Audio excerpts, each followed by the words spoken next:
On this episode of Rand's Indie Spotlight, we're going to be taking a look at the science fiction survival horror game SOMA, which released on December 1st for the Xbox One. It's been out for quite some time on PC and PS4, September of 2015 to be exact.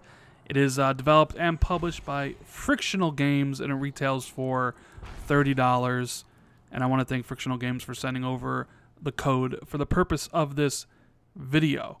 Now, like I said, SOMA is a survival science fiction horror game played from the first person perspective.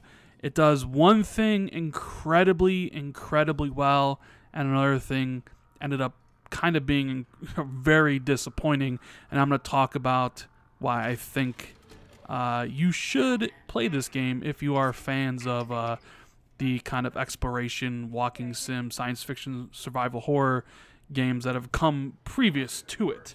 So the thing that SOMA, in my opinion, does incredibly well, maybe even better than the vast majority of games out there, is its strong narrative and story that has been kind of crafted by Frictional Games here.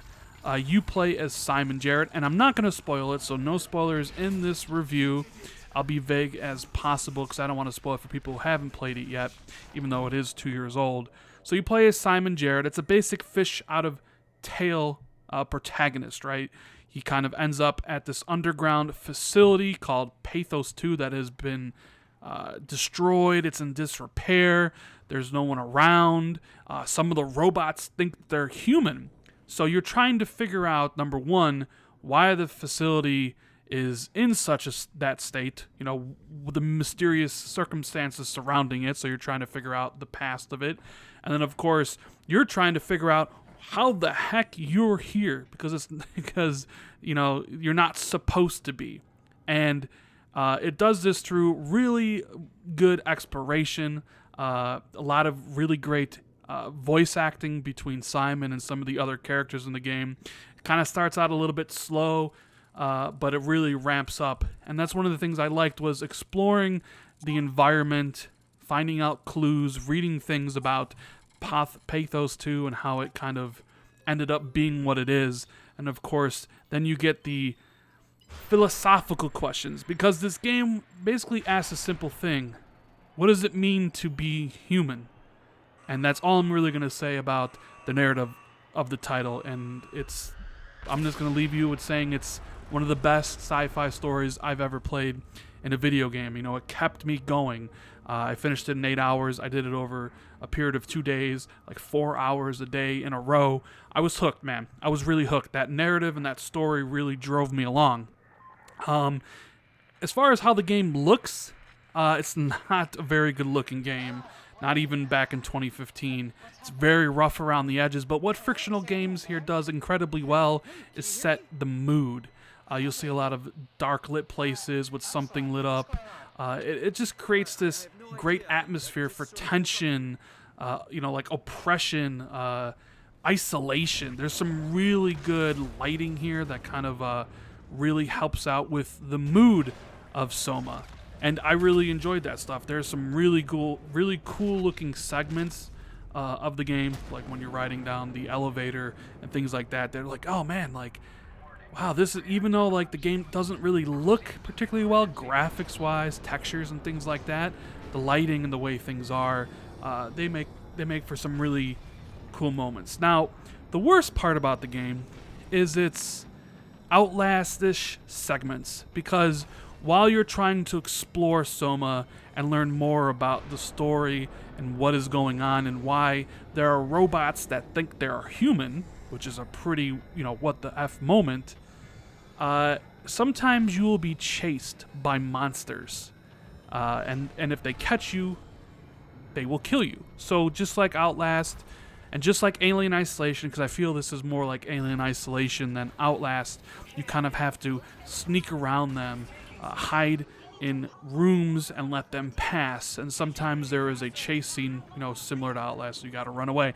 I found those segments to be incredibly disappointing and not needed. In fact, the developers believe so as well, because in this Xbox One version, they included a new mode called Safe Mode. So if you're just interested in the story, which is the game's strongest point in my opinion, the monsters won't kill you. They're still there. You can still see them.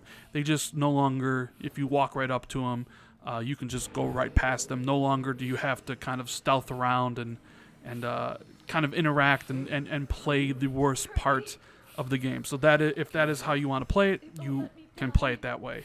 That is the way I played it. I played it in safe mode, but then I did go back and kind of start it up again to see what it's like in normal mode, and I got to agree, it is pretty bad, and I'm glad they included that there, because it is the Outlast stuff and the Alien Isolation stuff of like trying to figure out your objective but then avoiding the monster isn't good at all. And like I said, what's good here is the narrative and the story and the voice acting and the questions that you will be asking yourself and thinking about when you finish the game.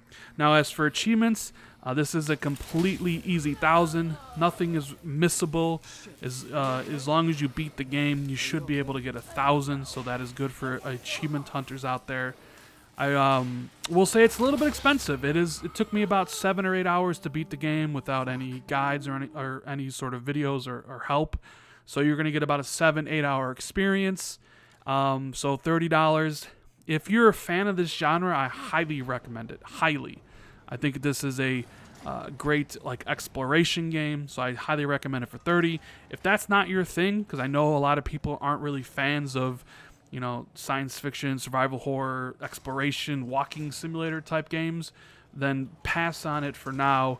Pick it up when it's $15 or something cheaper, because I think what the game does, you know, the narrative, the questioning of what is going on, you know, thinking about what it really means to be human and things like that, I think that is a good topic, you know, to play through, like to hear what's going on in the game and then thinking about it for yourself, because the story is so good.